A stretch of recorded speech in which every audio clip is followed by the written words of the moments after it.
Kia ora, I'm Sheree Kinnear and these are the latest New Zealand Herald headlines.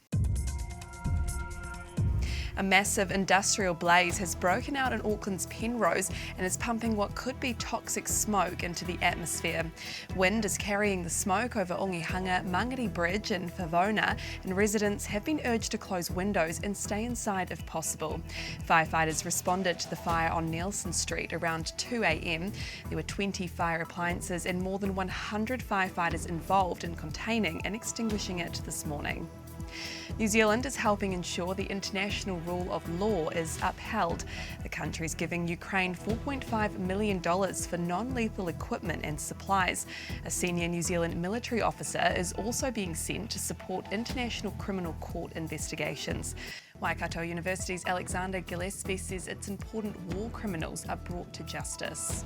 The significance of the New Zealander going over will be in the legal expertise that they carry, because the rules that will be applicable are international in character, and New Zealand has some excellent experts in this area.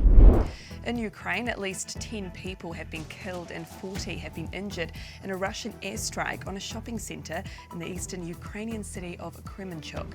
More than 1,000 were inside the centre at the time.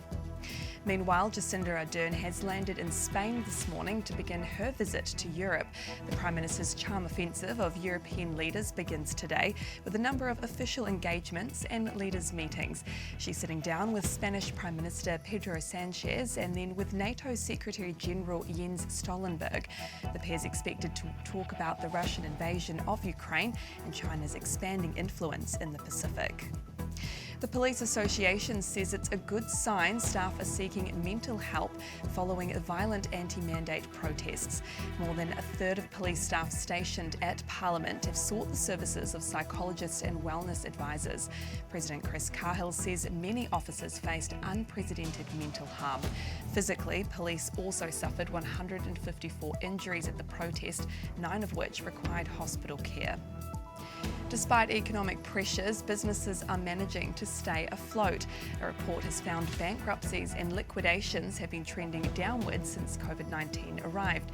It says some of it is because of government assistance. Some experts have been left surprised by the figure, saying a lot of businesses are still doing it tough. And those are the latest New Zealand Herald headlines. For more and to stay up to date, head to nzherald.co.nz.